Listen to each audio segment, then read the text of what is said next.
Hi friends, இது மாலிகாவின் கேளுங்க கதை கேளுங்க ஃப்ரம் விமன் கிரியேட்டர்ஸ் குரூப். ராஜேஷ்குமாரின் கருப்பு மல்லிகை 4.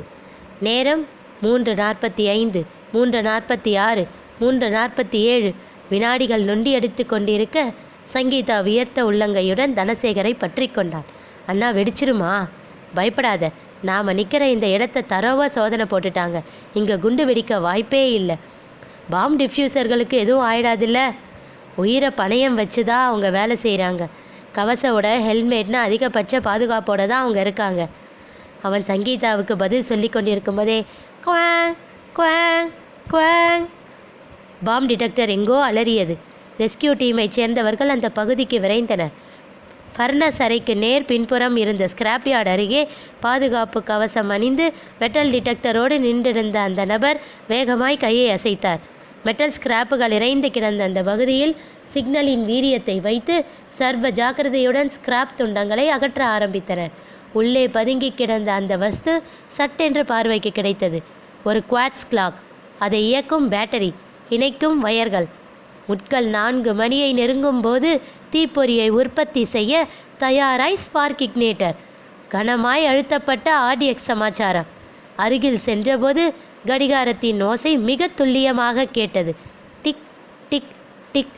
வெடிப்பதற்கு திட்டமிடப்பட்ட 4 மணிக்கு இன்னும் 2 நிமிடங்களே இருந்த நிலையில் ரெஸ்கியூ டீம் ஆசாமி சில வினாடிகள் எடுத்துக்கொண்டு வெடிகுண்டின் அமைப்பை ஆராய்ந்து பார்த்தார். அவருடன் உதவிக்கு அருகில் இருந்தவர் கேட்டார், கிளாக்கை ஐசோலேட் பண்ணிட்டா போதுமா? பத்தாது, 2 காரியம் பண்ணணும். வாட்சோட இயக்கத்தை நிறுத்தணும். அடுத்து ரொம்ப ஜாக்கிரதையாக இக்னேட்டரை ஐசோலேட் பண்ணணும்.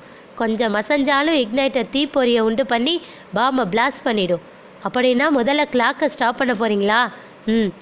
அவர் சர்வ கவனத்துடன் ஆயுதங்களை பிரயோகித்து குவாட்ஸ் கிளாக்கின் பட்டன் செல்லை ரிமூவ் செய்தார். அதன் பின்பு உச்சபட்ச எச்சரிக்கையோடு இக்னேட்டரும் வெடிபொருளுக்குமான தொடர்பை மெல்ல அகற்றினார். வெகு தூரத்திலிருந்து அவர்கள் இருவரையும் பரபரப்புடன் பார்த்து கொண்டிருந்த சங்கீதா, தனசேகர், பத்ராச்சலம் உட்பட மற்ற எல்லாருக்குமே அந்த இருவரும் கட்டை விரலை உயர்த்தி காண்பித்த பின்னர் தான் நிம்மதி பெருமூச்சு வெளியானது. டிவியில் ஓடிய அந்த ஃப்ளாஷ் நியூஸ் வரிகளை கோபத்துடன் சிவந்த விடிகளோடு பார்த்தனர் அந்த இளைஞர்கள் இருவரும். ப்ளூ மெட்டல் அலாய்ஸ் தொழிற்சாலையில் வெடிக்க இருந்த வெடிகுண்டு மீட்பு குழுவினரால் கண்டுபிடிக்கப்பட்டு வெற்றிகரமாக செயலிழக்கச் செய்யப்பட்டது. கோபத்தோடு முஷ்டியை குத்தினான் அவன். எப்படியும் வெடிச்சிடும்னு நினச்சேன். இது வெடிக்காமல் போனது பெரிய தோல்விதான். ஆனால் இந்த விஷயம் எப்படி லீக் ஆச்சுங்கிறது தான் முக்கியமான கேள்வி. அதுக்கு விட தெரியணும்.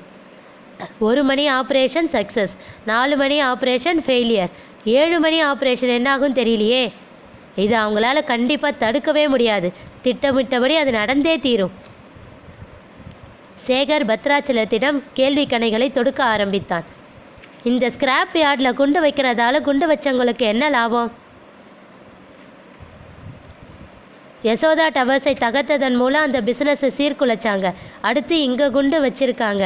இதனால் கேசவன் சாரோட பிஸ்னஸை ட்ராப் பண்ணுறது தான் அவங்களோட நோக்கம்னு தெரியுது. ஸ்கிராப் யார்டில் தானே வச்சுருக்காங்க. வச்ச இடம் ஸ்கிராப் யார்டு தான், ஆனால் அழகாக பிளான் பண்ணியிருக்காங்க. இதை ஒட்டி இருக்கிற சுவர் ஃபர்னஸ் ரூம் உடையது. அங்கே என்ன இருக்குது? இந்த மெட்டல் இண்டஸ்ட்ரியோட உயிர் நாடியான 4 கம்ப்யூட்டரைஸ்டு எலக்ட்ரிக் ஆர்க் ஃபர்னஸ்கள் இந்த சுவருக்கு அந்த பக்கம்தான் இருக்குது. வெடிகுண்டு வெடிச்சிருந்தா சர்வ நிச்சயமாக அந்த 4 எலக்ட்ரிக் ஆர்க் ஃபர்னஸ்களும் நொறுங்கி போயிருக்கும். அப்படின்னா கால்குலேஷனோட தான் இங்கே வச்சுருக்காங்கன்னு சொல்கிறீங்களா? ஆமாம் சார். சங்கீதா மீண்டும் குறுக்கிட்டாள். ஒரு கண்டத்திலிருந்து தப்பிச்சிட்டோம், இன்னொரு கண்டம் இருக்கு அண்ணா. அதை பற்றி முதல்ல விசாரிங்க. 7 மணிக்கு இன்னொரு இடத்தில் குண்டு வெடிக்க போகுது. ஆமாம் மிஸ்டர் பத்ராச்சலம், அனாத குரங்குன்னு அவங்க எந்த இடத்த சொல்கிறாங்கன்னு உங்களால் இன்னும் ஐடென்டிஃபை பண்ண முடியலையா? ஒருவேளை உங்கள் பாஸ் கேசவன்கிட்ட இந்த தகவலை பாஸ் பண்ணால் அவர் கண்டுபிடிச்சிருக்க வாய்ப்பு இருக்கா? மேபி. அவரை ஃபோன் மூலமாச்சும் கான்டாக்ட் பண்ணுங்களேன். பத்ராச்சலம் தன்னிடம் இருந்த செல்ஃபோனை உயிர்ப்பித்து எண்களை அழுத்தினார். சில வினாடி முயற்சிக்கு பின் ஏமாற்றமாய் நிமிர்ந்தார். சார், நாட் ரீச்சபிள்னு மெசேஜ் வருது. அவரோட செல்ஃபோனை பிடிக்க முடியல. ஒன்று அவர் சுவிட்ச் ஆஃப் பண்ணி வச்சுருக்கணும், இல்லைனா அவர் சிக்னல் இல்லாத இடத்துல இருக்கணும். சங்கீதா கேட்டாள். அங்கிள், அவருக்கு பர்சனல் செக்ரட்டரி இருக்காங்களா? ஆமாம், ஒரு பொண்ணு இருக்கா. அவரோட வேர் அபவுட்ஸ் அவங்களுக்கு தெரிஞ்சிருக்கும்ல? தனசேகர் ஆமோதித்தான். நீங்கள் அட்லீஸ்ட் செக்ரட்டரிட்டியாச்சும் பேசி பாருங்கள் சார். Okay sir. பத்ராச்சலம் தன்னுடைய செல்ஃபோனில் வேறு எண்களை அழுத்த ஆரம்பித்தார். ஹலோ, நான் டிஜிஎம் பேசுகிறேன்.